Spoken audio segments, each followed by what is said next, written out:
को story books पढ़ना पसंद है। हर एक स्टोरी सेंटेंसेस से बनती है जो वर्ड्स से बनते हैं। और वर्ड्स किससे बनते हैं? जी हाँ, वो लेटर्स से बनते हैं। अगर आप ध्यान से देखें तो हमारे आसपास सब कुछ किसी न किसी छोटी एंटिटी से बना है। इन छोटी एंटिटीज को बेसिक यूनिट्स कहते हैं। क्या आप जानते हैं कि हमारा शरीर भी बेसिक यूनिट से बना है? जी हाँ, हालांकि ये एक सिंगल बॉडी दिखती है, ये वास्तव में लाखों बेसिक यूनिट से बनी है। क्या आप जानते हैं इन यूनिट्स को क्या कहते हैं? जी हाँ, इन्हें सेल्स कहते हैं। सेल को हिंदी में कोशिका कहते हैं। सेल्स अलग अलग मात्रा में आते हैं हमारी या फिर किसी भी लिविंग ऑर्गेनिज्म के शरीर को बनाने के लिए। क्या आप गैस कर सकते हैं एक ऑर्गेनिज्म के शरीर को बनाने के लिए कम से कम कितने सेल्स लगते हैं? मुझे यकीन है कि आप जवाब जानते हैं। जी हाँ, ऐसे भी ऑर्गेनिजम्स होते हैं जो सिर्फ एक सेल से बने होते हैं और उन्हें क्या कहते हैं? उन्हें यूनिसेल्यूलर ऑर्गेनिजम्स कहते हैं। इसका एक एग्जाम्पल है बैक्टीरिया। और हम जैसे ऑर्गेनिजम्स को क्या कहते हैं? जी हाँ, हम मल्टी सेल्यूलर ऑर्गेनिजम्स की कैटेगरी में आते हैं, यानी कि जिनकी बॉडी कई सेल्स से बनी होती है। अब अगला जरूरी सवाल है, अगर हमारे शरीर में इतने ज्यादा सेल्स हैं तो क्या सब एक ही प्रकार के हैं? बिल्कुल नहीं। जैसे हमारे शरीर में बहुत से सेल्स होते हैं, वैसे ही उनके बहुत से प्रकार भी होते हैं। इन सेल्स को देखें एग्जाम्पल के लिए।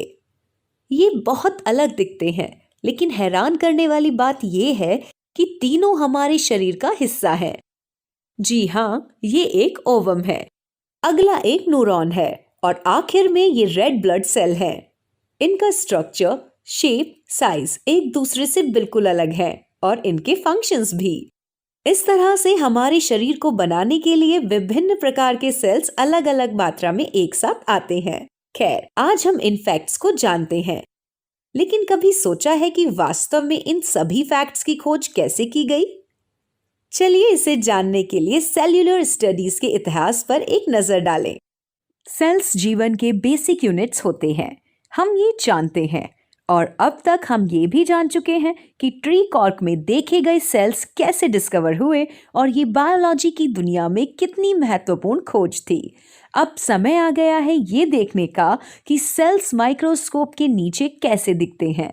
इसके लिए हम प्याज के छिलके को स्पेसिमेन के तौर पर लेंगे, लेकिन यहाँ प्रोसीजर को शुरू करने से पहले हम जरूरी चीजों को इकट्ठा करते हैं। हमें जरूरत होगी एक माइक्रोस्कोप, एक slide, cover slip, iodine solution, water और फोर्सेप्स की। हम और कुछ भूले तो नहीं? खैर, सबसे महत्वपूर्ण स्पेसिमेन है, वो है प्याज का छिलका। अब हम जब जरूरी इक्विपमेंट्स के साथ तैयार हो चुके हैं, चलिए प्याज के सेल्स को माइक्रोस्कोप के नीचे ऑब्जर्व करते हुए इस दिलचस्प एक्सपेरिमेंट को शुरू करें। पहले हम प्याज के छिलके को लेते हैं और फोर्सेप्स की मदद से पतली लाइनिंग को अंदरूनी सरफेस से अलग करते हैं।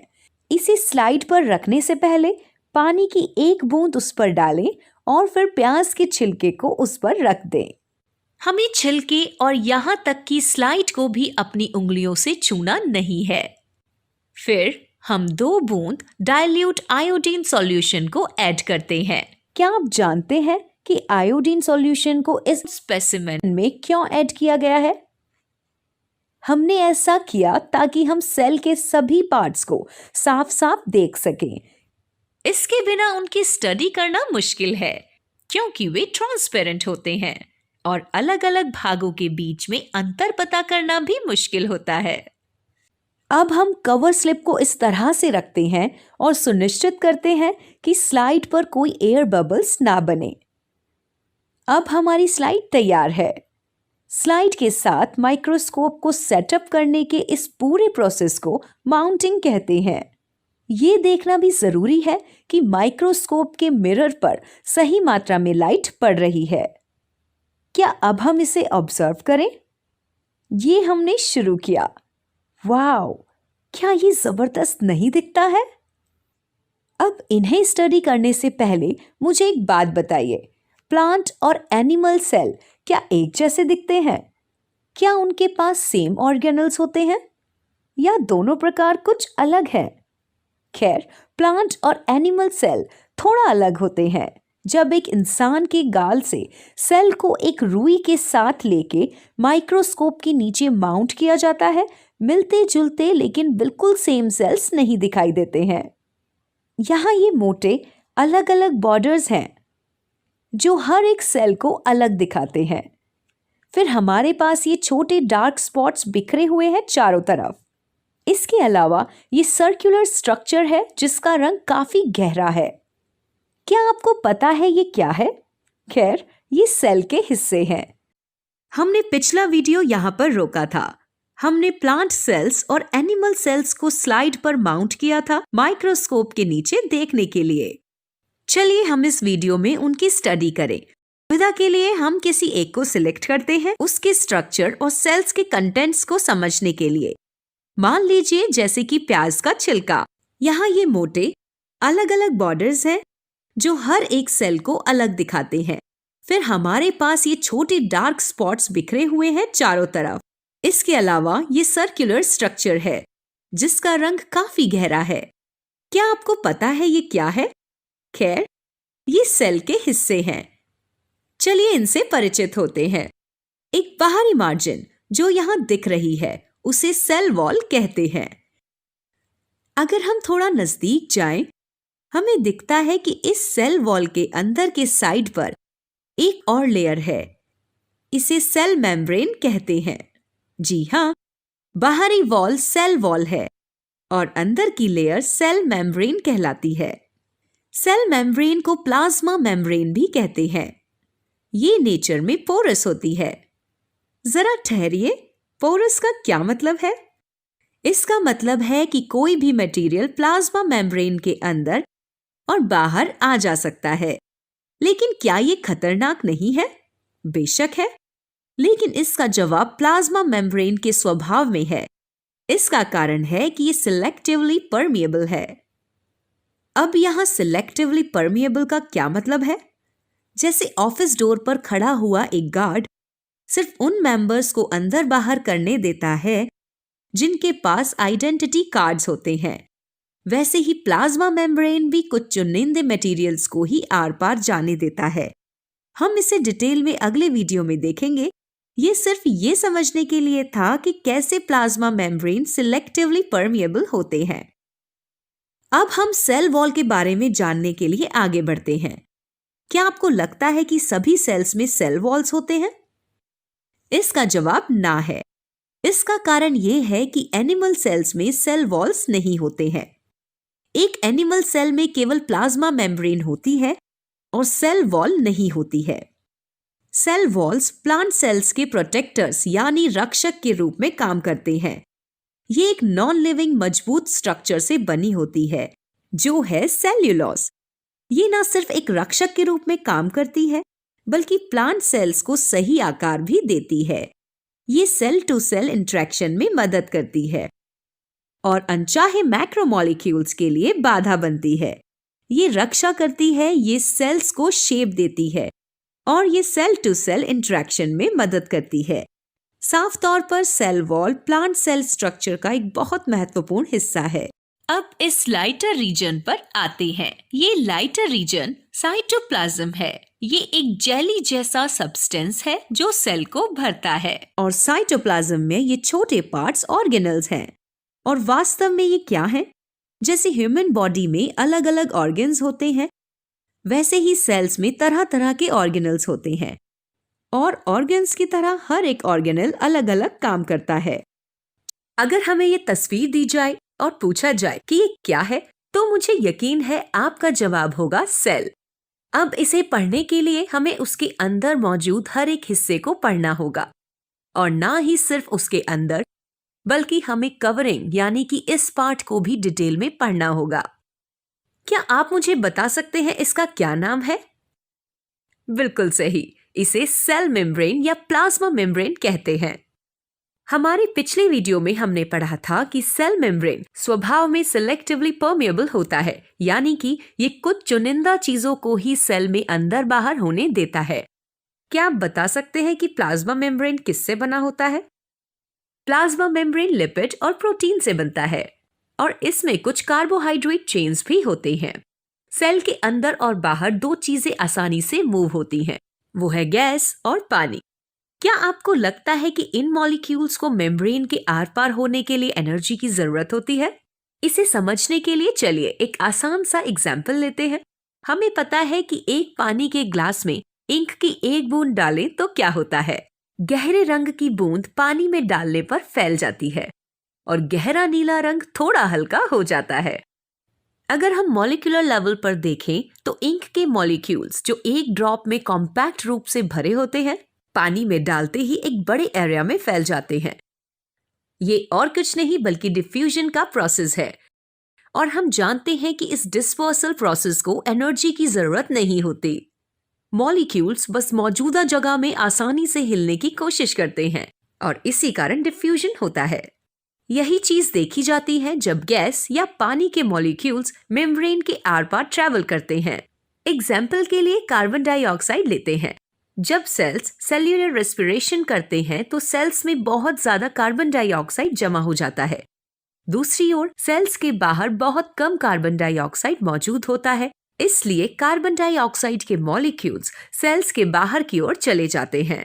अब रेस्पिरेशन के बाद सेल्स में बहुत कम ऑक्सीजन बचता है, इसलिए खोए हुए ऑक्सीजन को पूरा करने के लिए सेल्स के बाहर का ऑक्सीजन प्लाज्मा मेम्ब्रेन के थ्रू अंदर आता है। इसका मतलब है कि कार्बन डाइऑक्साइड बाहर जाता है। दोनों गैसेस हायर कॉन्सेंट्रेशन से लोअर कॉन्सेंट्रेशन वाले एरिया में मूव होते हैं और इस डिफ्यूजन के प्रोसेस को एनर्जी की जरूरत नहीं होती है। डिफ्यूजन एक ऐसा प्रोसेस है जिससे बहुत से सब्सटेंसेस का सेल मेम्ब्रेन के आर पार आना जाना होता है। लेकिन यही सिर्फ एक प्रोसेस नहीं है जिस पर सेल डिपेंड करता है, और भी कुछ तरीके हैं जो सेल्स अपनाते हैं सब्सटेंसेस के ट्रांसपोर्टेशन के लिए। चलिए, यहाँ आपकी स्क्रीन पर एक सेल है। हम पहले ही देख चुके हैं कि इसके अंदर अलग अलग ऑर्गेनल्स होते हैं जो एक नाजुक मेम्ब्रेन के अंदर कॉम्पैक्ट रूप से पैक होते हैं, जिसे सेल मेम्ब्रेन या प्लाज्मा मेम्ब्रेन कहते हैं। हम देख चुके हैं कि सेल मेम्ब्रेन डिफ्यूजन प्रोसेस का इस्तेमाल करता है गैस और पानी के मॉलिक्यूल्स को सेल के अंदर और बाहर ट्रांसपोर्ट करने के लिए। लेकिन यहाँ सिर्फ डिफ्यूजन प्रोसेस का ही इस्तेमाल नहीं होता, और भी कई हैं लिस्ट में। चलिए इन मेथड्स को देखें इस वीडियो में। एक बात बताइए, हम कम ऊंचाई से ज्यादा ऊंचाई तक पानी कैसे पहुंचाते हैं? जी हाँ, पंप की मदद से, क्योंकि ये अपने आप नहीं होगा। एक फोर्स या कुछ एनर्जी की जरूरत होगी पानी को ऊपर खींचने के लिए। इसी तरह एक सेल में कुछ मॉलिक्यूल्स को सेल के अंदर लाना या बाहर ले जाना पड़ता है। इसके लिए एनर्जी खर्च करनी पड़ती है। इस्तेमाल होने वाली एनर्जी एटीपी मॉलिक्यूल्स के रूप में होती है। इसे एक्टिव ट्रांसपोर्ट कहते हैं। इसका मतलब है कि एक्टिव ट्रांसपोर्ट में एनर्जी को खर्च करने की जरूरत होती है। ट्रांसपोर्टेशन सेल मेम्ब्रेन पर मौजूद प्रोटीन मॉलिक्यूल्स द्वारा किया जाता है। दूसरी तरफ डिफ्यूजन में एनर्जी की जरूरत नहीं होती है, इसलिए ये पैसिव ट्रांसपोर्ट का एक प्रकार है। इसलिए एनर्जी खर्च किए बिना मॉलिक्यूल्स की मूवमेंट पैसिव ट्रांसपोर्ट है। जैसे कि डिफ्यूजन के केस में, उसी तरह एनर्जी के खर्च पर मेम्ब्रेन के पार मॉलिक्यूल्स की मूवमेंट एक एक्टिव ट्रांसपोर्ट है। अब हम ऑस्मोसिस नाम के एक दिलचस्प कॉन्सेप्ट को जानेंगे। क्या कभी ऑस्मोसिस टर्म हमारे सामने आया है? जी हाँ, कई बार। लेकिन इसका क्या मतलब है? हायर वाटर कॉन्सेंट्रेशन से लोअर वाटर कॉन्सेंट्रेशन तक एक सेमी परमेएबल मेम्ब्रेन के थ्रू पानी की मूवमेंट को ऑस्मोसिस कहते हैं। मान लीजिए कि हमारे पास ये कंटेनर है जो इस सेमी परमेएबल मेम्ब्रेन से बटा है। अब हम दोनों साइड्स में शुगर सॉल्यूशन ऐड करते हैं, लेकिन दोनों का कॉन्सेंट्रेशन अलग है। यहाँ हम कॉन्सेंट्रेटेड शुगर सॉल्यूशन ऐड करते हैं, जबकि यहाँ पर डाइल्यूट शुगर सॉल्यूशन। इसका मतलब है कि इस सॉल्यूशन में पानी का कॉन्सेंट्रेशन स्पष्ट रूप से ज्यादा है दूसरे की तुलना में। कुछ समय बाद हम पानी के मॉलिक्यूल्स को पार्टीशन के इस तरफ से दूसरी तरफ मूव होते हुए देखते हैं और ये मूवमेंट कितनी देर तक होगी? ये तब तक होगी जब तक पानी का कॉन्सेंट्रेशन बैलेंस नहीं हो जाता, यानी कि दोनों तरफ बराबर। ये कुछ और नहीं बल्कि ऑस्मोसिस है। हम सब ने देखा है कि किशमिश को कुछ समय के लिए पानी में रखने पर वो फूल जाती है। क्या आपको पता है ये कैसे होता है? जी हाँ, ये ऑस्मोसिस का प्रोसेस है जिसके कारण ये किशमिश फूल जाती है। जी हाँ, आपने मुझे सही सुना। ये ऑस्मोसिस का प्रोसेस है जिसके कारण आसपास के माध्यम से पानी किशमिश की सेल्स में घुस जाता है जिससे वो फूल जाती है। क्या हम ऑस्मोसिस को एक बार डिफाइन कर सकते हैं? इस प्रोसेस में एक सेमी परमिएबल मेम्ब्रेन के थ्रू हायर वाटर कॉन्सेंट्रेशन से लोअर वाटर कॉन्सेंट्रेशन तक पानी मूव होता है। एक दिलचस्प बात यह है ऑस्मोसिस के बारे में कि पानी की मूवमेंट उसमें घुले हुए पदार्थों की मात्रा पर निर्भर करती है। और इसका वास्तव में क्या मतलब है? आइए इसे बेहतर समझने के लिए हम एक एक्सपेरिमेंट करें। चलिए हम 3 प्लेट्स या कंटेनर्स लें और हर एक में अलग अलग कॉन्सेंट्रेशन के सॉल्ट सॉल्यूशन को लें। चलिए हर एक में हम कुछ रेड ब्लड सेल्स यानी आरबीसीज को ऐड करते हैं। थोड़ी देर में हम स्पष्ट रूप से देखते हैं कि पहले सेट में सेल्स सिकुड़ गए, दूसरे सेट में सेल्स बिल्कुल वैसे ही हैं, जबकि तीसरे सेट में सेल्स फूले या बल्ज हुए हैं। ऐसा क्यों हुआ? चलिए इसे समझें। पहले केस में आसपास के सॉल्यूशन में पानी की मात्रा कम थी सेल्स की तुलना में। दूसरे शब्दों में सॉल्यूशन में सॉल्ट की मात्रा ज्यादा है और इसलिए ये सॉल्यूशन कॉन्सेंट्रेटेड है। यही कारण है कि वाटर मॉलिक्यूल्स सेल के अंदर से बाहर के सॉल्यूशन में चले गए, क्योंकि सेल्स के अंदर पानी का कॉन्सेंट्रेशन ज्यादा था, इसलिए सेल्स सिकुड़ने लगे। इस तरह के सॉल्यूशन को हाइपरटोनिक सॉल्यूशन कहते हैं, यानी कि ये सॉल्यूशन हायर सॉल्ट कॉन्सेंट्रेशन के होते हैं। अब दूसरे केस पर एक नजर डालें। यहाँ सेल मेम्ब्रेन के दोनों तरफ सॉल्ट और पानी का लेवल समान है, यानी कि सेल के अंदर और बाहर। यही कारण है कि पानी की मूवमेंट में बैलेंस था। हम इससे क्या समझते हैं? इसका मतलब है कि पानी की मूवमेंट दोनों डायरेक्शन में समान था, जिसकी वजह से सेल का साइज नहीं बदला, ये वैसा ही रहा। क्या आप जानते हैं इस तरह के सॉल्यूशन को क्या कहते हैं? इसे एक आइसोटोनिक सॉल्यूशन कहते हैं। 2 सॉल्यूशंस आइसोटोनिक होते हैं जब पानी का कॉन्सेंट्रेशन सेमी परमिएबल मेम्ब्रेन के दोनों तरफ समान होता है। अब हम तीसरे सेट पर फोकस करते हैं। इस केस में सेल्स एक डाइल्यूट सॉल्यूशन से घिरा हुआ है जिसमें पानी का कॉन्सेंट्रेशन ज्यादा है। घुली हुई सॉल्ट कम है और पानी की मात्रा ज्यादा है, इसलिए पानी के मॉलिक्यूल सेल्स के अंदर चले जाते हैं और इस वजह से सेल्स फूल गए हैं। इस तरह के सॉल्यूशन को हाइपोटोनिक सॉल्यूशन कहते हैं। दूसरे शब्दों में सॉल्यूशन जिसमें पानी का कॉन्सेंट्रेशन ज्यादा है दूसरे के मुकाबले में। ये तरह तरह के सॉल्यूशंस और उनके अलग अलग कॉन्सेंट्रेशंस हैं जो सेल्स और प्रेशर सस्टेन करने में और जीवित रहने में मदद करते हैं। ऑस्मोसिस के इस सिंपल प्रोसेस से प्लाज्मा मेम्ब्रेन के आर पार मॉलिक्यूल्स की मूवमेंट भी प्रभावित होती है। टीम वर्क हमें ज्यादा एफिशिएंसी की ओर ले जाता है। जो भी काम हो, लोगों का ग्रुप कोऑर्डिनेशन में इसे संभव बना सकता है, लेकिन एक टीम आमतौर पर एक लीडर के बिना अधूरी मानी जाती है। एक लीडर वो है जो न केवल गाइड करता है बल्कि टीम के अन्य मेंबर्स के कामों को नियंत्रित भी करता है। सेल के ऑर्गेनेल्स को समझने के लिए इसी एनालॉजी का प्रयोग किया जा सकता है। अलग अलग ऑर्गेनेल्स विशेष कामों के इंचार्ज की तरह होते हैं। और क्या आप गेस कर सकते हैं कि यहाँ कौन लीडर की तरह काम करता है? वो है न्यूक्लियस। आपने सही सुना। न्यूक्लियस हर एक ऑर्गेनेल का कंट्रोल यूनिट है। सेल के सेंटर में स्थित ये अन्य ऑर्गेनेल्स के कामों को नियंत्रित करता है। लेकिन वे अन्य ऑर्गेनेल्स की एक्टिविटीज को किस तरह कंट्रोल करता है? आइए इस वीडियो में इसे समझने की कोशिश करें। न्यूक्लियस को प्रमुख सेल ऑर्गेनेल का दर्जा इसलिए दिया जाता है क्योंकि इसमें ऑर्गेनिज्म का जेनेटिक मटेरियल होता है। अब ये जेनेटिक मटेरियल क्या हो सकता है? अगर हम इस न्यूक्लियस में जूम करें तो हमें उलझे धागों की तरह के स्ट्रक्चर दिखते हैं। क्या आपको पता है ये स्ट्रक्चर्स क्या हैं? इन्हें क्रोमेटिन फाइबर्स कहते हैं। क्या ये जरूरी है हमारे लिए किसी भी तरह से? जी हाँ, ये सबसे इंपॉर्टेंट हिस्सा है न्यूक्लियस का और यहाँ तक कि सेल का। वो इसलिए क्योंकि ये क्रोमेटिन फाइबर जेनेटिक मटेरियल को अपने अंदर बंद रखते हैं। जब ये सेल डिवाइड होते हैं तो ये लंबे धागे अपने आप में कॉइल होकर एक कॉम्पैक्ट स्ट्रक्चर बनाते हैं जिन्हें क्रोमोसोम कहते हैं। हमारे सामने ये शब्द अक्सर आता है। ये कुछ इस तरह दिखता है। ये क्रोमोसोम्स छोटे महत्वपूर्ण सेगमेंट से बने होते हैं। इन यूनिट्स को जीन्स कहते हैं। जीन्स सभी ऑर्गेनिजम्स में हेरिडिटी का आधार बनते हैं। इसका मतलब है कि ऑर्गेनिजम्स और उनके माता पिता के बीच में समानताएं और विविधताएं। एग्जाम्पल के तौर पर दोस्त और परिवार वाले बच्चों को देखकर क्या कहते हैं?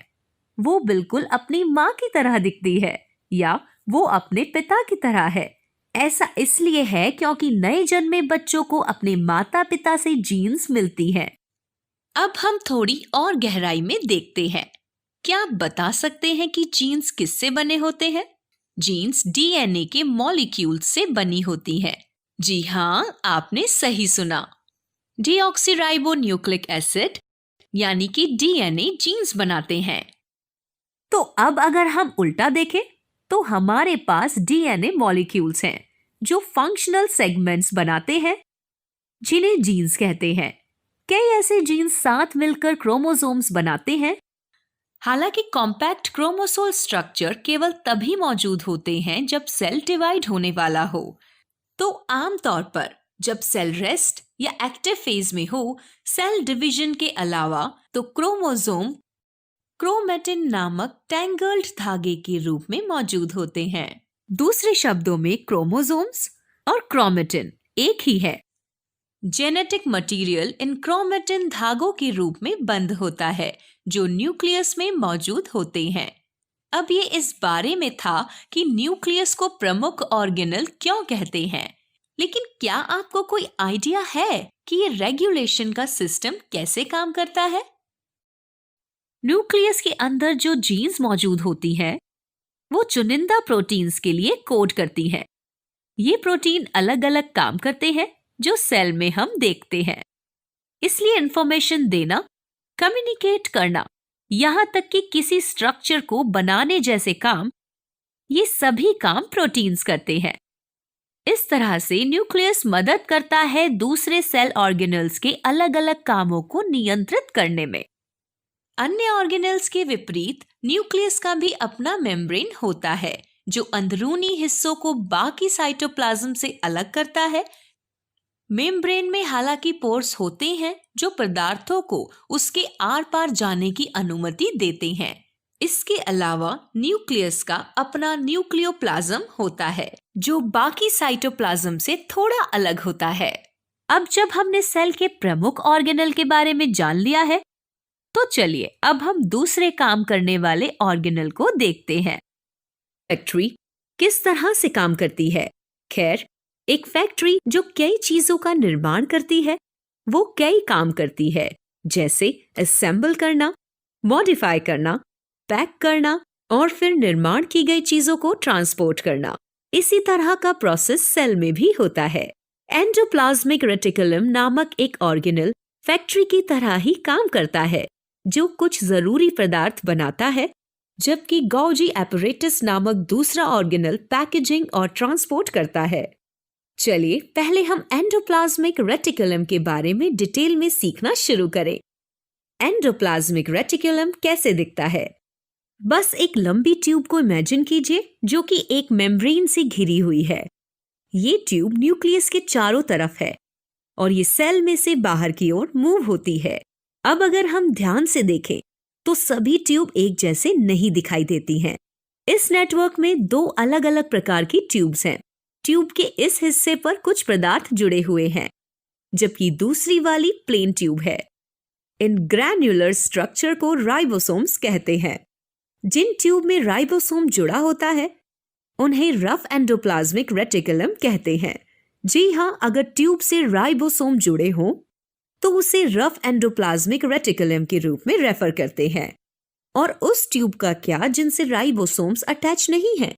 खैर, रफ का ऑपोजिट क्या है? जी हाँ, स्मूथ। तो इन ट्यूब्स को स्मूथ एंडोप्लाज्मिक रेटिकुलम कहते हैं। तो रफ एंडोप्लाज्मिक रेटिकुलम ट्यूब के सरफेस पर राइबोसोम की मौजूदगी दर्शाता है और स्मूथ दर्शाता है कि सरफेस समान है। खैर, ये दोनों ही ट्यूब पूरे सेल में एक नेटवर्क बनाते हैं। ये नेटवर्क किस लिए है? ये स्लाइड की तरह दिखते हैं, जो पूरे साइटोप्लाज्म में कुछ चीजों की मूवमेंट में सहायता करते हैं। इसी कारण ये ऐसे पाए जाते हैं। लेकिन इस फैक्ट्री का सबसे जरूरी काम क्या है? ये क्या बनाती है? और ये राइबोसोम्स किस लिए जुड़े हैं? चलिए, हमने हमारे पिछले वीडियो में एंडोप्लाज्मिक रेटिकुलम के बारे में बात की थी। इसी ऑर्गेनेल पर हम ध्यान देंगे। एंडोप्लाज्मिक रेटिकुलम एक फैक्ट्री की ही तरह काम करता है, जो कुछ जरूरी चीजें बनाता है, हम ये जानते हैं। इसके अलावा एंडोप्लाज्मिक रेटिकुलम के दो प्रमुख प्रकार हैं। ये है रफ एंडोप्लाज्मिक रेटिकुलम और स्मूथ एंडोप्लाज्मिक रेटिकुलम। अब तक हम जान चुके हैं कि रफ एंडोप्लाज्मिक रेटिकुलम में ट्यूब की सरफेस पर राइबोसोम्स मौजूद होते हैं। दूसरी ओर स्मूथ एंडोप्लाज्मिक रेटिकुलम में प्लेन सरफेस होती है। इस वीडियो में चलिए हम देखते हैं कि ये दोनों ट्यूबुलर स्ट्रक्चर वास्तव में क्या करते हैं। आइए हम इन दोनों यानी कि स्मूथ और रफ एंडोप्लाज्मिक रेटिकुलम के फंक्शंस को समझने की कोशिश करते हैं। सबसे पहले, क्या आप मुझे बता सकते हैं राइबोसोम्स क्या काम करते हैं? खैर, राइबोसोम्स प्रोटीन सिंथेसिस के साइट्स हैं। इसका मतलब है कि वो जगह जहां प्रोटीन वास्तव में बनते हैं। तो क्या rough endoplasmic reticulum protein synthesis की साइट है? ये कुछ हद तक सही है। खैर, प्रोटीन की एक प्रॉपर और स्पेसिफिक शेप होती है। इसका मतलब है कि जो लाइनर चेन बनती है उन्हें सही से फोल्ड होना होगा। ये प्रोटीन चेन्स सिस्टर्नी यानी कि एंडोप्लाज्मिक रेटिकुलम की ये ट्यूब्स इनके थ्रू पास होते वक्त फोल्ड हो जाती हैं। इसके अलावा प्रोटीन्स लिपिड्स एंडोप्लाज्मिक रेटिकुलम के थ्रू मूव होकर अपने डेस्टिनेशन तक पहुंचते हैं। अब अगर रफ एंडोप्लाज्मिक रेटिकुलम प्रोटीन का कुछ पार्ट बनाने में हिस्सा लेता है, तो स्मूथ एंडोप्लाज्मिक रेटिकुलम क्या करता है? ये फैट मॉलिक्यूल बनाने में मदद करता है या ये केवल लिपिड्स को सिंथेसाइज करता है? कुछ प्रोटीन्स और लिपिड्स एंजाइम्स और हार्मोन्स की तरह काम करते हैं। तो जो पदार्थ स्मूथ एंडोप्लाज्मिक रेटिकुलम द्वारा बनते हैं वो अलग अलग तरीकों से मदद करते हैं। क्या आप जानते हैं कि शरीर के अलग अलग सेल्स में स्मूथ एंडोप्लाज्मिक रेटिकुलम होते हैं जो अलग अलग तरीकों से काम करते हैं? इस एंडोप्लाज्मिक रेटिकुलम द्वारा बनाए गए कुछ प्रोटीन्स और लिपिड्स सेल मेम्ब्रेन बनाने में मदद करते हैं। जी हाँ, और इस प्रोसेस का एक दिलचस्प नाम है, इसे मेम्ब्रेन बायोजेनेसिस कहते हैं। तो अब हम स्मूथ एंडोप्लाज्मिक रेटिकुलम के प्रमुख फंक्शंस को जल्दी से दोहराते हैं। ये सबसे पहले फैट मॉलिक्यूल्स बनाने में मदद करता है। ये कुछ प्रोटीन्स और लिपिड्स को भी सिंथेसाइज करता है, जो एंजाइम्स और हार्मोन्स की तरह काम करते हैं। कुछ केसेस में ये सेल को डिटॉक्सिफाई करने में भी मदद करता है। आखिर में ये कुछ मॉलिक्यूल्स को सिंथेसाइज करता है, जो सेल मेम्ब्रेन बनाने में मदद करता है। हालांकि एंडोप्लाज्मिक रेटिकुलम अलग अलग सेल में अलग होते हैं। उनका प्रमुख काम प्रोटीन के लिए ट्रांसपोर्ट चैनल की तरह काम करना होता है। वो सेल के ट्रांसपोर्ट नेटवर्क की तरह काम करते हैं। इस तरह वो सेल के बायोकेमिकल एक्टिविटी के लिए एक फ्रेमवर्क के रूप में काम करते हैं। तो क्या आपको लगता है कि एंडोप्लाज्मिक रेटिकुलम में बने सभी प्रोटीन्स, लिपिड्स और अन्य मॉलिक्यूल्स हमेशा सेल के अंदर इस्तेमाल किए जाते हैं? जी नहीं, यहाँ बने प्रोटीन्स को दूसरी जगहों पर भी भेजा जाता है। हमने देखा है कि एक फैक्ट्री किस तरह से काम करती है। एक फैक्ट्री जो कई चीजें बनाती है वो कई काम करती है, जैसे असेंबल करना, मॉडिफाई करना पैक करना और फिर बनाई गई चीजों को ट्रांसपोर्ट करना। और एक सेल के फंक्शन को समझने के लिए हम यही एनालॉजी का इस्तेमाल करते हैं। अब तक हम जान चुके हैं कि एंडोप्लाज्मिक रेटिकुलम नामक ऑर्गेनेल एक फैक्ट्री की तरह काम करता है जो कुछ जरूरी पदार्थों का निर्माण करती है, जबकि गोल्जी अपैरेटस नामक दूसरा ऑर्गेनेल पैकेजिंग और ट्रांसपोर्ट करता है। हम एंडोप्लाज्मिक रेटिकुलम के स्ट्रक्चर और वर्किंग को देख चुके हैं। अब हम अगले ऑर्गेनेल को देखते हैं जो है गोल्जी अपैरेटस।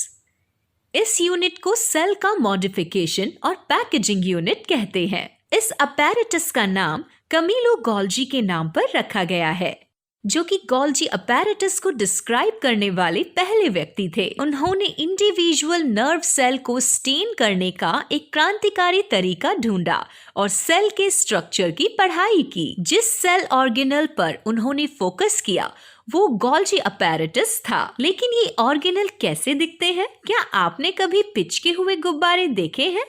गोल्जी अपैरेटस एक दूसरे के पैरेलल में रखे गए पिचके हुए गुब्बारों की तरह दिखता है। यहाँ पर ये चीजें क्या हैं? इनमें से हर एक को वेसिकल कहते हैं और स्टैक में रखे हुए इन वेसिकल्स को सिस्टर्ने कहते हैं। ये सभी एक मेम्ब्रेन से घिरे होते हैं। ये ट्यूब एंडोप्लाज्मिक रेटिकुलम से जुड़ी होती है। और आपको ऐसा क्यों लगता है कि वो इससे जुड़ी है? ऐसा इसलिए है क्योंकि एंडोप्लाज्मिक रेटिकुलम में सिंथेसाइज किए गए मटेरियल को पैक करके अलग अलग जगहों पर भेजना पड़ता है। कल्पना कीजिए एक simple protein molecule endoplasmic reticulum के जरिए गोल्जी बॉडी में जाते हुए ये सिस्टर्ने के अंदर इनमें से एक वेसिकल के जरिए जाएगा। ये फिर इन सिस्टर्ने से गुजरकर मॉडिफाई होगा। पैक हो जाने पर प्रोटीन को टारगेट डेस्टिनेशन पर फिर भेजा जाएगा। एंडोप्लाज्मिक रेटिकुलम के जरिए से भेजे गए पदार्थों को गोल्जी अपैरेटस जमा करता है, थोड़ा मॉडिफाई करता है और पैक करता है। लाइसोसोम्स के निर्माण में भी गोल्जी यूजफुल होता है। कई बार हानिकारक कीटाणु हमारे घरों में प्रवेश कर जाते हैं। ऐसे समय पर हम क्या करते हैं? हम किसी भी तरह के खतरनाक इन्फेक्शन से बचने के लिए उन्हें मारने की कोशिश करते हैं। ये आमतौर पर पेस्टिसाइड्स की मदद से किया जाता है। पेस्टिसाइड्स अनचाहे और खतरनाक कीटाणु को मारकर हमारी मदद करते हैं। सेल्स भी कुछ ऐसा ही करते हैं। तो क्या इसका मतलब है कि उनके पास पेस्टिसाइड का एक बैग होता है? खैर, ये कुछ हद तक सही है। सेल्स के अंदर एक स्पेशल स्टोरेज ऑर्गेनेल होता है। इस ऑर्गेनेल में केमिकल्स होते हैं जो सेल में बनने वाले या तो सेल के बाहर से आने वाले टॉक्सिन को नष्ट करते हैं। क्या आपको पता है इस ऑर्गेनेल को क्या कहते हैं? इसे लाइसोसोम कहते हैं। चलिए हम इस वीडियो में इस दिलचस्प ऑर्गेनेल को समझते हैं।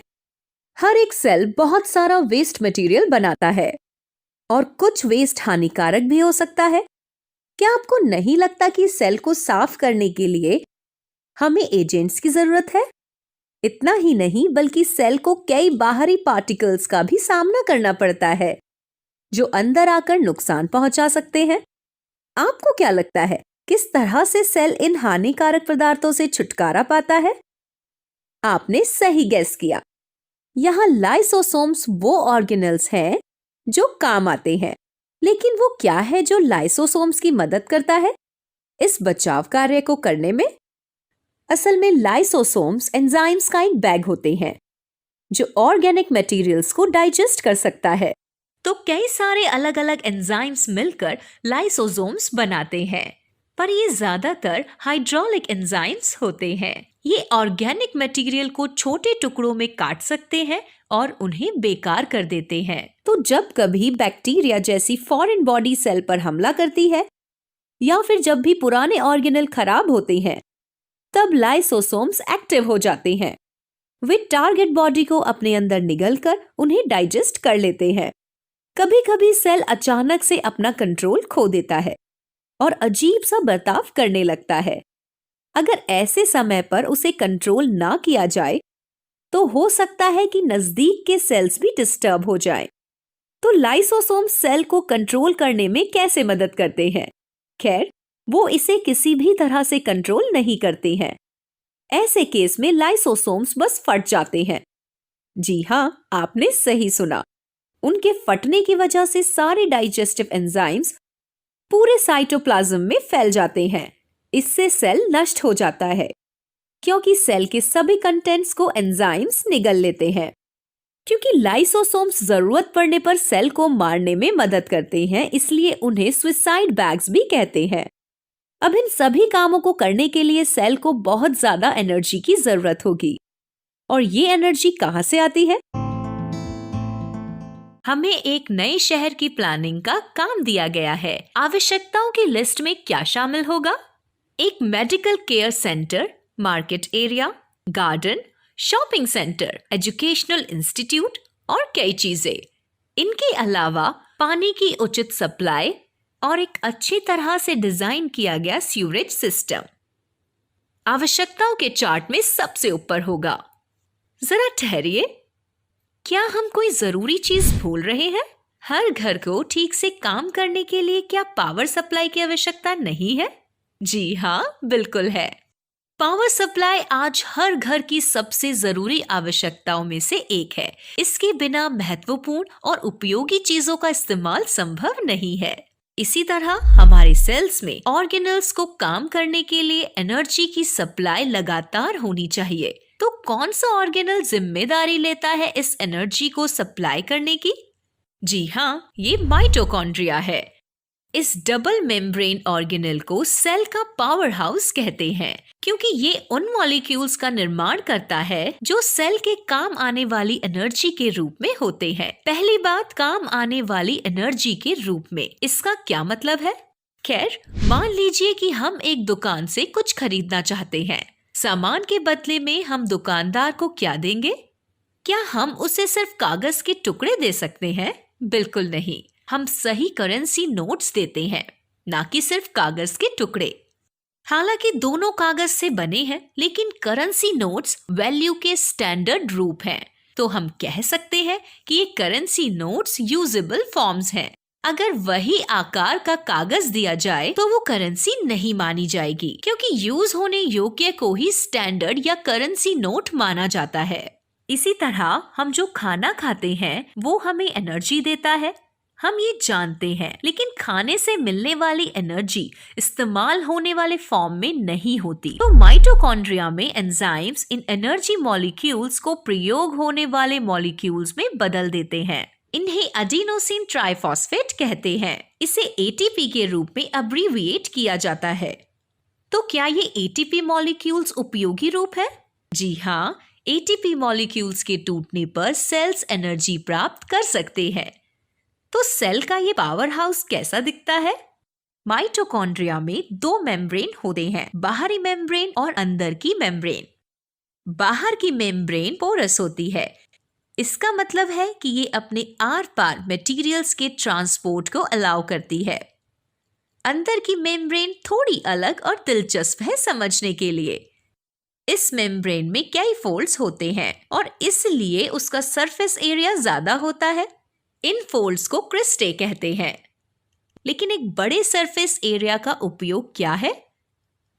एक बड़ा सरफेस एरिया केमिकल रिएक्शन को जनरेट करने वाले एटीपी के लिए एक बड़ी बेस होता है, क्योंकि बड़े एरिया का मतलब है ज्यादा एंजाइम्स जो एटीपी प्रोड्यूस करेंगे। इस मेम्ब्रेन के अंदर के भाग में एक मैट्रिक्स होती है, जिसमें एटीपी के प्रोडक्शन के लिए सभी आवश्यक एंजाइम्स होते हैं। जैसा कि हमने देखा, सरफेस एरिया जितना बड़ा होगा उतने ज्यादा एटीपी मॉलिक्यूल्स होंगे। इसके अलावा न्यूक्लियस की तरह ही ऑर्गेनल का अपना डीएनए और राइबोसोम्स होते हैं। इसलिए माइटोकॉन्ड्रिया अपने खुद के प्रोटीन बना सकता है और अपने आप रेप्लिकेट भी कर सकता है। इसका मतलब है कि ये अपनी कॉपी खुद बनाता है, बिना दूसरे ऑर्गेनल्स पर डिपेंड हुए। अब जब हम इस महत्वपूर्ण ऑर्गेनल से परिचित हो गए हैं, चलिए हम लिस्ट में एक और दिलचस्प ऑर्गेनल पर एक नजर डालें। हम सभी को हमारे आसपास साफ सफाई बेहद पसंद होती है। हम अपने डेस्क को, अपने घरों को और अपने आसपास की हर एक चीज को बहुत सफाई से रखते हैं, लेकिन एक ही दिन में बहुत सारा वेस्ट प्रोड्यूस करते हैं। फिर ये सारा वेस्ट कहाँ जाता है? हम अपने घरों और पर्यावरण को कैसे साफ रखते हैं? खैर, हमारे पास डस्टबिन्स हैं जो हमारे प्रोड्यूस किए गए वेस्ट को जमा करने में मदद करते हैं। डस्टबिन्स में सारा वेस्ट जमा होता है जहां से उसे डिस्पोजल के लिए आगे ले जाया जा सकता है। हमें वेस्ट डिस्पोजल के महत्व का पता है। कभी सोचा है कि सेल किस तरह से जनरेट हुए वेस्ट को डिस्पोज करता है? क्या उसके पास कोई डस्टबिन है जो वेस्ट को जमा करने में मदद करता है? बिल्कुल, उसके पास है। प्लांट और एनिमल सेल्स दोनों में एक ऑर्गेनेल होता है जिसका नाम वैक्यूल है। ये वैक्यूल सेल के लिए स्टोरेज सेंटर की तरह काम करते हैं। ये सेल में सॉलिड और लिक्विड वेस्ट के लिए स्टोरेज सैक्स होते हैं। तो क्या सभी सेल्स में वैक्यूल्स की संख्या और साइज एक ही होता है? खैर, ऐसा नहीं होता। अगर हम प्लांट और एनिमल सेल को कंपेयर करें तो हम दोनों में वैक्यूल्स की संख्या और आकार के बीच के अंतर को देख सकेंगे। प्लांट सेल में बड़े और कम वैक्यूल्स होते हैं, जबकि एनिमल सेल्स में छोटे और ज्यादा वैक्यूल्स होते हैं। कुछ प्लांट सेल्स के केस में वैक्यूल्स एक सेंटर में हो सकता है जो आधे से ज्यादा सेल के वॉल्यूम पर कब्जा कर सकता है। दिलचस्प है ना? और वो कौन से पदार्थ हैं जो वैक्यूल अपने अंदर स्टोर करते हैं? वेस्ट मटेरियल के अलावा कुछ vacuoles amino acid, sugar, protein और दूसरे पदार्थों को भी स्टोर कर सकते हैं। तो वैक्यूल्स में वेस्ट मटेरियल के स्टोरेज का काम होता है, या कुछ केसेस में कुछ वैक्यूल्स जरूरी पदार्थ भी स्टोर कर सकते हैं। क्या वैक्यूल सिर्फ ये ही सब स्टोर कर सकता है? खैर, अमीबा जैसे लोअर ऑर्गेनिज्म के कुछ केसेस में स्पेशल वैक्यूल्स भी होते हैं, और ये किस में मदद करते हैं? ये फूड स्टोरेज में मददगार होते हैं। जी हाँ, आपने सही सुना। अमीबा और पैरामीशियम जैसे लोअर ऑर्गेनिजम्स में एक स्पेशल स्ट्रक्चर होता है जिसे फूड वैक्यूल कहते हैं, जो फूड स्टोरेज में मदद करता है। ये वो फूड वैक्यूल्स हैं मैं जिनकी बात कर रही हूँ। जरा रुकिए, तो फिर ये स्ट्रक्चर्स क्या हैं? ये भी इन वैक्यूल्स की तरह दिख रहे हैं। क्या ये भी वैक्यूल्स के ही प्रकार हैं? जी हाँ, ये स्ट्रक्चर्स भी वैक्यूल्स ही हैं। उन्हें कंट्रैक्टल वैक्यूल्स कहते हैं। जैसा कि कंट्रैक्टल नाम से पता चलता है, उनमें कंट्रैक्ट या श्रिंक होने की क्षमता होती है। ये वैक्यूल लिक्विड स्टोर करते हैं, और जब वो पूरी तरह से भर जाते हैं तो वो कंट्रैक्ट यानी कि सिकुड़कर स्टोर किए गए कंटेंट को बाहर निकाल देते हैं। वैक्यूल्स अलग अलग ऑर्गेनिजम्स में अलग अलग प्रकार के काम करते हैं, इसलिए ये सभी तरह के सेल्स के लिए जरूरी होते हैं। फूल प्रकृति का एक तोहफा है। उनके उज्जवल और सुंदर रंग हमें और कई अन्य ऑर्गेनिजम्स को आसानी से अट्रैक्ट करते हैं। कभी आपने सोचा है कि फूलों और फलों को उनके उज्जवल और आकर्षक रंग कहां से मिलते हैं? और पत्ते हरे रंग के क्यों होते हैं? प्लांट सेल्स के अंदर कलर बैग्स होते हैं जो अलग अलग भागों को रंग प्रदान करते हैं। जरा रुकिए, क्या प्लांट सेल्स में वाकई कलर बैग्स होते हैं? खैर, प्लांट सेल्स में ऑर्गेनेल्स होते हैं जो कलर बैग्स की तरह काम करते हैं। इन्हें प्लास्टिड्स कहते हैं। क्या ये शब्द कभी हमारे सामने आया है? जी हाँ, हमने इस शब्द को कई बार सुना है। तो वास्तव में प्लास्टिड्स क्या होते हैं? चलिए इस वीडियो में देखते हैं। प्लास्टिड्स कलरफुल ऑर्गेनेल्स होते हैं, और इन प्लास्टिड्स को रंग कौन प्रदान करता है? इनके अंदर के पिगमेंट्स रंगों के लिए जिम्मेदार होते हैं। तो क्या सभी प्लास्टिड्स में सभी रंग के पिगमेंट होते हैं? जी नहीं। प्लास्टिड्स को उनमें होने वाले रंगीन पिगमेंट्स के आधार पर क्लासिफाई किया जाता है। 3 प्रमुख कैटेगरी हैं: क्लोरोप्लास्ट, क्रोमोप्लास्ट और ल्यूकोप्लास्ट। क्लोरोप्लास्ट पत्तियों में पाए जाने वाला मुख्य प्लास्टिड है। तो क्या ये वही है जो पत्तियों को हरा रंग देता है? एकदम सही। क्लोरोप्लास्ट भी एक डबल मेम्ब्रेन स्ट्रक्चर है। बाहरी मेम्ब्रेन एक रक्षक की तरह होती है, जबकि अंदर की मेम्ब्रेन अपने अंदर स्पंज की तरह मैट्रिक्स को बंद रखती है। इस मैट्रिक्स को स्ट्रोमा कहते हैं, जो कई चीजों को पनाह देती है। क्लोरोप्लास्ट का सबसे महत्वपूर्ण हिस्सा उसके खुद का डीएनए और राइबोसोम्स होते हैं। यही कारण है कि ये सेल के अंदर दूसरे ऑर्गेनल्स पर निर्भर ना होते हुए खुद को रेप्लिकेट कर सकता है। और ये स्टैक जैसे स्ट्रक्चर्स क्या हैं? इन्हें ग्रैना या सिंगुलर ग्रैनम कहते हैं। और ये स्टैक किससे बने होते हैं? ये कई डिस्क से बने होते हैं जिन्हें थैलाकॉइड्स कहते हैं। हर एक थैलाकॉइड में कलर पिगमेंट्स होते हैं। ये और कुछ नहीं बल्कि क्लोरोफिल पिगमेंट्स हैं, जो हम जानते हैं कि फोटोसिंथेसिस के लिए जरूरी होते हैं। तो ये अलग अलग क्लोरोफिल पिगमेंट्स की मौजूदगी के कारण क्लोरोप्लास्ट हरे रंग में दिखता है और ये पत्तियों को भी हरा रंग देते हैं। तो ये क्लोरोप्लास्ट के बारे में था। अगले 2 प्रकारों के बारे में क्या? खैर, क्रोमोप्लास्ट्स हेट्रोजीनियस ऑर्गेनेल्स होते हैं। इसका मतलब है कि ये हर सेल में एक जैसे नहीं होते हैं। इनमें अलग अलग रंग के पिगमेंट्स होते हैं जो फूलों और फलों को आकर्षक रंग देते हैं।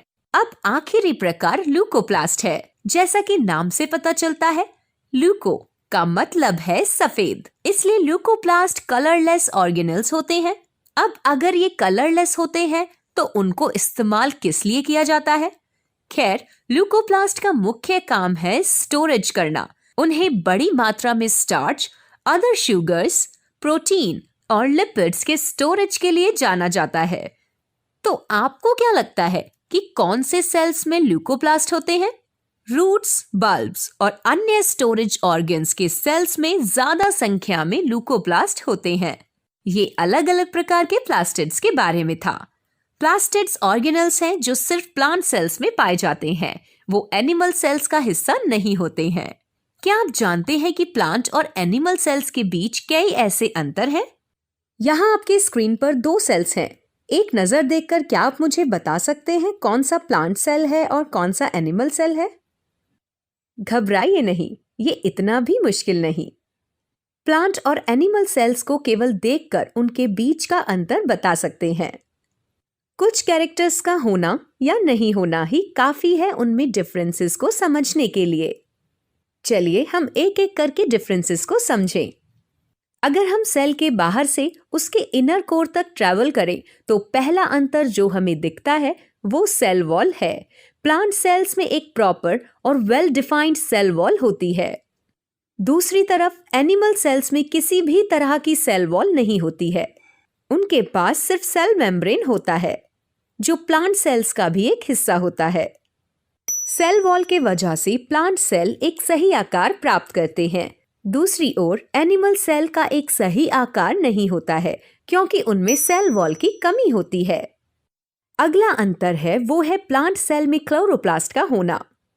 ये हमने पहले भी पढ़ा है कि ये प्लांट सेल का ही ऑर्गेनेल है। ये एनिमल सेल में नहीं होता है। क्या अब आप तीसरे अंतर के लिए मेरी मदद कर सकते हैं?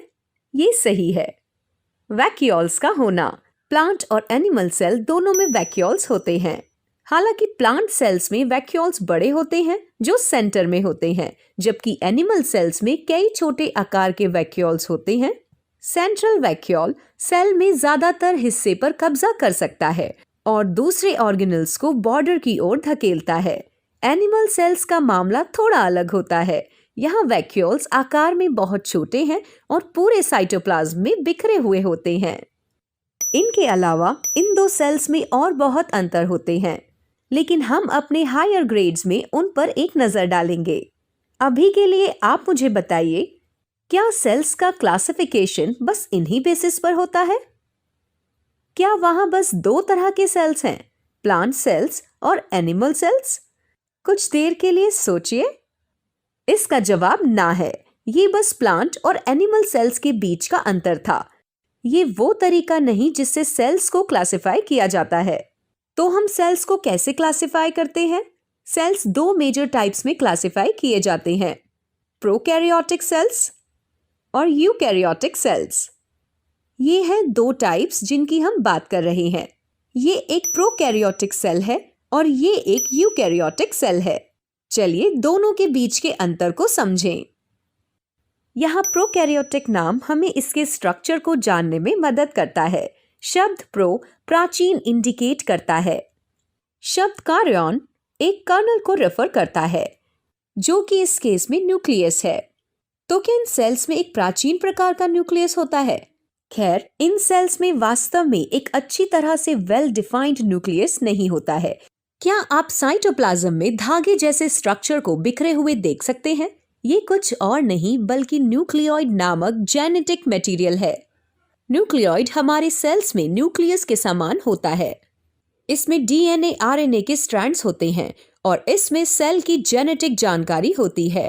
अंतर केवल इतना है कि न्यूक्लियोइड का एक कॉम्पैक्ट आकार नहीं होता है और ना ही उसका प्रॉपर मेम्ब्रेन होता है।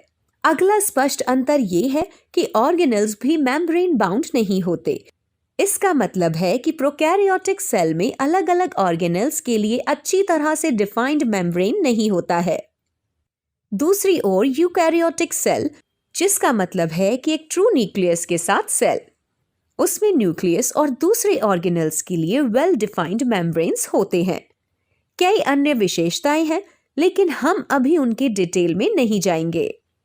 मुझे एक बात बताइए, क्या ये एनिमल सेल की तरह नहीं दिखता? जी हाँ, दिखता है, क्योंकि ये एक एनिमल सेल है। तो क्या यूकैरियोटिक सेल का एग्जाम्पल एक एनिमल सेल है? जी हाँ, दोनों ही प्लांट और एनिमल सेल्स यूकैरियोटिक सेल्स के कैटेगरी में इंक्लूड किए जा सकते हैं। तो प्रोकैरियोटिक टाइप में कौन से सेल्स होंगे? लोअर ऑर्गेनिज्म के सेल्स, जैसे कि बहुत से बैक्टीरिया, उनके पास प्रोकैरियोटिक सेल्स होते हैं।